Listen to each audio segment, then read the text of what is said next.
रज्जब दसाई अपना रोजगार करके ललितपुर लौट रहा था। साथ में स्त्री थी और गांठ में 200-300 की बड़ी रकम। मार्ग बीहड़ था और सुनसान। ललितपुर काफी दूर था, बसेरा कहीं न कहीं लेना ही था। इसलिए उसने मड़पुरा नामक गांव में ठहर जाने का निश्चय किया। उसकी पत्नी को बुधार हो आया था, रडम पास में थी और बैलगाड़ी किराए पर करने में खर्च ज्यादा पड़ता। इसलिए रज्जब ने उस रात आराम कर लेना ही ठीक समझा। परंतु ठहरता कहाँ? जात छिपाने से काम नहीं चल सकता था। उसकी पत्नी नाक और कानों में चांदी की बालियां डाले थी और पैजामा पहने थी। इसके सिवा गांव के बहुत से लोग उसको पहचानते भी थे। वह उस गांव के बहुत से कर्मण्य और अकर्मण्य ढोर खरीद कर ले जा चुका था। अपने व्यवहारियों से उसने रात भर के बसेरे के लायक स्थान की याचना की। किसी ने भी मंजूर न किया। उन लोगों ने अपने ढोर रज्जब को अलग अलग और लुके छिपे बेचे थे। ठहरने में तुरंत ही तरह तरह की खबरें फैलती, इसलिए सबों ने इनकार कर दिया। गांव में एक गरीब ठाकुर रहता था। थोड़ी सी जमीन थी जिसको किसान जोते हुए थे, जिसका हल बैल कुछ भी न था। लेकिन अपने किसानों से 2-3 साल का पेशगी लगान वसूल कर लेने में ठाकुर को किसी विशेष बाधा का सामना नहीं करना पड़ता था। छोटा सा मकान था, परंतु उसको गांव वाले गढ़ी के आदर व्यंजक शब्द से पुकारा करते थे और ठाकुर को डर के मारे राजा शब्द संबोधन करते थे। शामत का मारा रज्जब इसी ठाकुर के दरवाजे पर अपनी ज्वरग्रस्त पत्नी को लेकर पहुंचा। ठाकुर पौर में बैठा हुक्का हुक्का पी रहा था। रज्जब ने बाहर से ही सलाम करके कहा, दाऊजू, एक बिनती है। ठाकुर ने बिना एक रत्ती भर इधर उधर हिलडुले पूछा, क्या? रज्जब बोला, मैं दूर से आ रहा हूँ, बहुत थका हुआ हूँ। मेरी औरत को जोर से बुधार आ गया है। जाड़े में बाहर रहने से न जाने इसकी क्या हालत हो जाएगी, इसलिए रात भर के लिए कहीं 2 हाथ जगह दे दी जाए। कौन लोग हो? ठाकुर ने प्रश्न किया। हूँ तो दसाई, रज्जब ने सीधा उत्तर दिया। चेहरे पर उसके बहुत गिड़गिड़ाहट थी। ठाकुर की बड़ी बड़ी आंखों में कठोरता छा गई। बोला, जानता है यह किसका घर है? यहाँ तक आने की हिम्मत कैसे की तूने? रज्जब ने आशाभरे स्वर में कहा, यह राजा का घर है, इसलिए शरण में आया हुआ हूँ। तुरंत ठाकुर की आंखों की कठोरता गायब हो गई। जरा नरम स्वर में बोला, किसी ने तुमको बसेरा नहीं दिया है? नहीं महाराज, रज्जब ने उत्तर दिया। बहुत कोशिश की, परंतु मेरे खोटे पेशे के कारण कोई सीधा नहीं हुआ और वह दरवाजे के बाहर ही एक कोने से चिपकर बैठ गया। पीछे उसकी पत्नी कराहती कांपती हुई गठरी सी बनकर सिमट गई। ठाकुर ने कहा, तुम अपनी चिलम लिए हो? हाँ सरकार, रज्जब ने उत्तर दिया। ठाकुर बोला, तब भीतर आ जाओ और तमाकू अपनी चिलम से पी लो। अपनी औरत को भीतर कर लो। हमारी पौर के एक कोने में पड़े रहना। जब वे दोनों भीतर आ गए तो ठाकुर ने पूछा, तुम कब यहाँ से उठकर चले जाओगे? जवाब मिला, अंधेरे में ही महाराज। खाने के लिए रोटियां बांधे हैं, इसलिए पकाने की जरूरत न पड़ेगी। तुम्हारा नाम? रज्जब। थोड़ी देर बाद ठाकुर ने रज्जब से पूछा, कहाँ से आ रहे हो? रज्जब ने स्थान का नाम बतलाया। वहाँ किस लिए गए थे?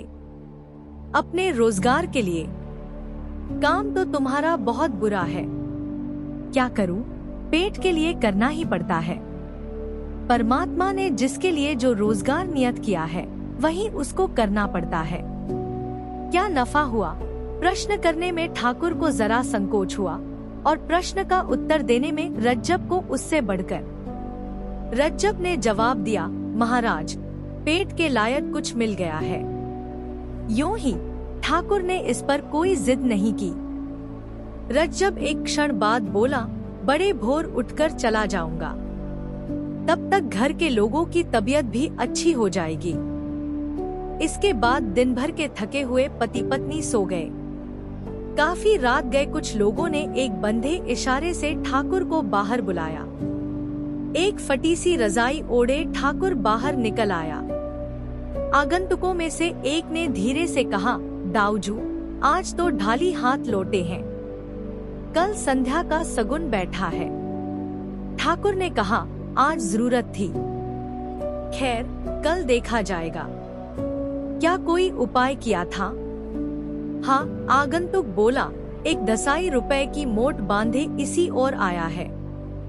परंतु हम लोग जरा देर में पहुँचे। वह खिसक गया। कल देखेंगे, जरा जल्दी। ठाकुर ने घृणा सूचक स्वर में कहा, रसाई का पैसा न छुएंगे। क्यों? बुरी कमाई है।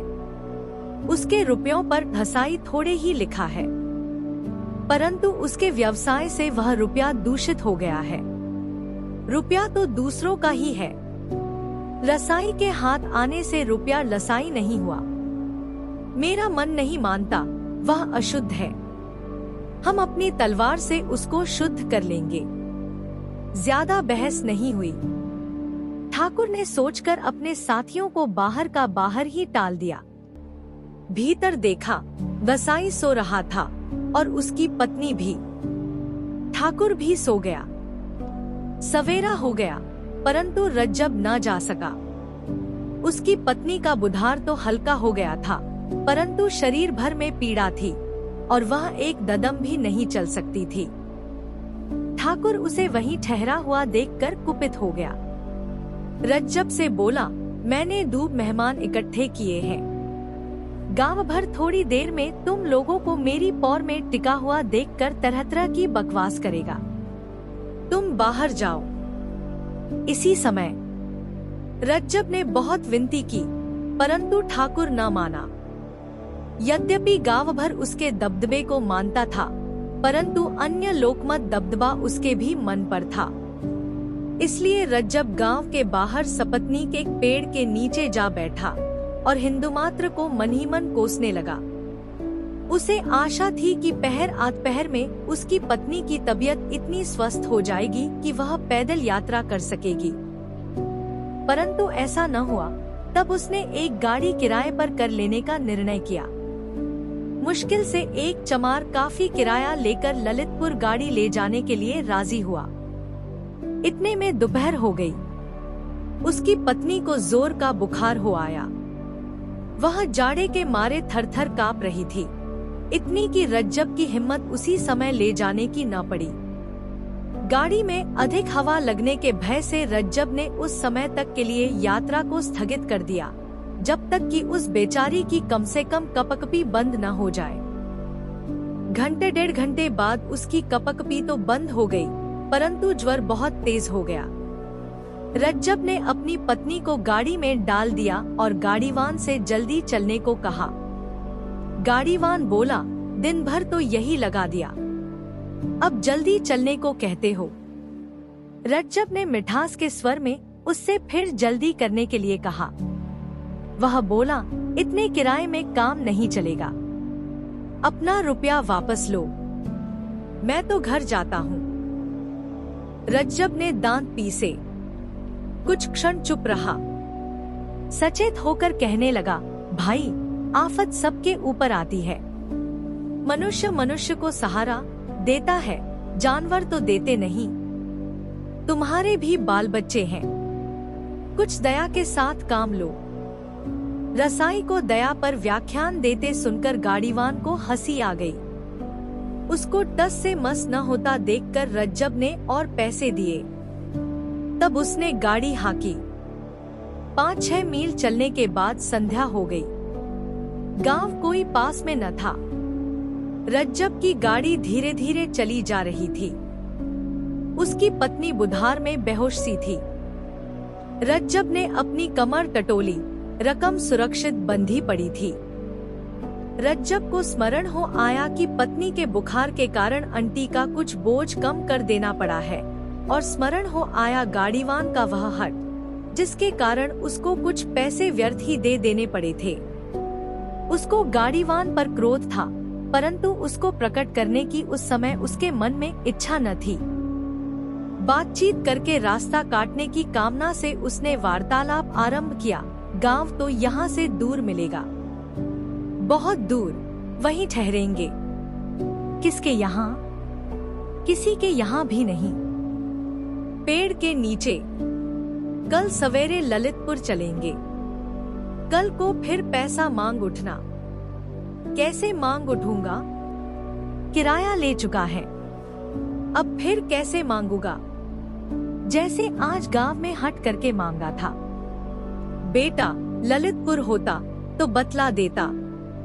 क्या बतला देते? क्या सेंटमेंट गाड़ी में बैठना चाहते थे? क्यों बे, क्या रुपए देकर भी सेंटमेंट का बैठना कहाता है? जानता है मेरा नाम रज्जब है। अगर बीच में गड़बड़ करेगा तो नालायक को यहीं छुरे से काट कर कहीं फेंक दूंगा और गाड़ी लेकर ललितपुर चल दूंगा। रज्जब क्रोध को प्रकट नहीं करना चाहता था, परंतु शायद अकारण ही वह भली भांति प्रकट हो गया। गाड़ीवान ने इधर उधर देखा। अंधेरा हो गया था, चारों ओर सुनसान था। आसपास झाड़ी खड़ी थी। ऐसा जान पड़ता था कहीं से कोई अब निकला और अब निकला।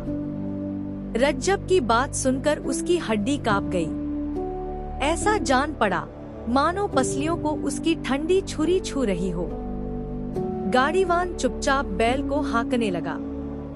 उसने सोचा, गांव के आते ही गाड़ी छोड़कर नीचे खड़ा हो जाऊंगा और हल्ला गुल्ला करके गांव वालों की मदद से अपना पीछा रज्जब से छुड़ाऊंगा। रुपए पैसे भले ही वापस कर दूंगा, परंतु और आगे न जाऊंगा। कहीं सचमुच मार्ग में मार डाले। गाड़ी थोड़ी दूर और चली होगी कि बैल ठिठक कर खड़े हो गए। रज्जब सामने न देख रहा था, इसलिए जरा कड़क कर गाड़ीवान से बोला, क्यों बे बदमाश, सो गया क्या? अधिक कड़क के साथ सामने रास्ते पर खड़ी हुई एक टुकड़ी में से किसी के कठोर कंठ से निकला, खबरदार। जो आगे बढ़ा। रज्जब ने सामने देखा कि 4-5 आदमी बड़े बड़े लठ बांधकर न जाने कहां से आ गए हैं। उनमें तुरंत ही एक ने बैलों की जुआरी पर एक लठ पटका और 2 दाएं बाएं आकर रज्जब पर आक्रमण करने को तैयार हो गए। गाड़ीवान गाड़ी छोड़कर नीचे जा खड़ा हुआ। बोला, मालिक मैं तो गाड़ीवान हूँ, मुझसे कोई सरोकार नहीं। यह कौन है? एक ने गरज कर पूछा। गाड़ीवान की घिघी बंध गई।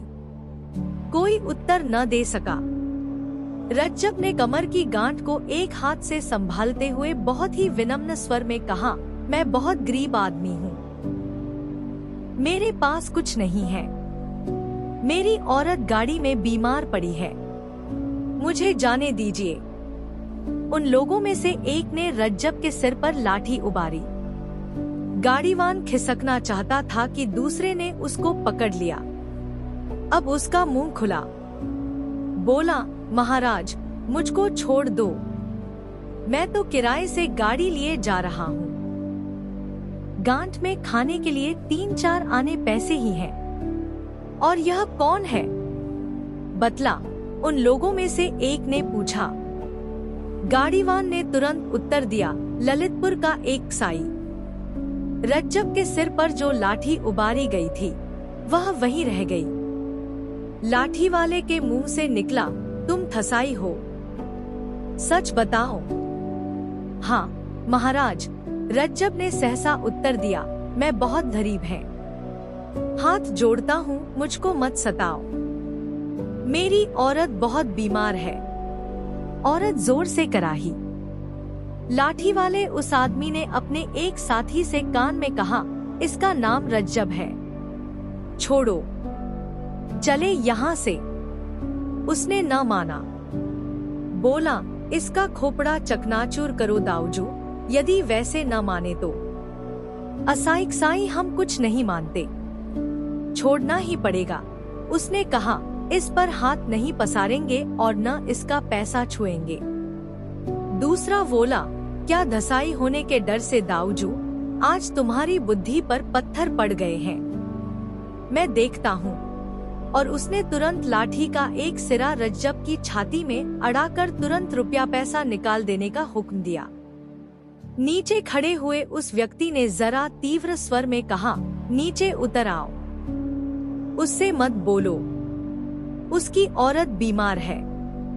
हो मेरी बला से, गाड़ी में चढ़े हुए लठैत ने उत्तर दिया, मैं कसाईयों की दवा हूँ। और उसने रज्जब को फिर धमकी दी। नीचे खड़े हुए उस व्यक्ति ने कहा, खबरदार जो उसे छुआ, नीचे उतरो, नहीं तो तुम्हारा सिर चकनाचूर किए देता हूँ। वह मेरी शरण आया था। गाड़ीवान लठैत झकसी मारकर नीचे उतर आया। नीचे वाले व्यक्ति ने कहा, सब लोग अपने अपने घर जाओ, राहगीरों को तंग मत करो। फिर गाड़ीवान से बोला, जा रे, हाँक ले जा गाड़ी, ठिकाने तक पहुंचा आना, तब लौटना, नहीं तो अपनी खैर मत समझियो। और तुम दोनों में से किसी ने भी कभी इस बात की चर्चा कही की तो भूसी की आग में जलाकर खाक कर दूंगा। गाड़ीवान गाड़ी लेकर बढ़ गया। उन लोगों में से जिस आदमी ने गाड़ी पर चढ़कर रज्जब के सिर पर लाठी तानी थी, उसने क्षुब्ध स्वर में कहा, दाऊजू, आगे से कभी आपके साथ न आऊंगा। दाऊजू ने कहा, न आना, मैं अकेले ही बहुत कर गुजरता हूँ। परंतु बुंदेला शरणागत के साथ घात नहीं करता, इस बात को गांठ बांध लेना।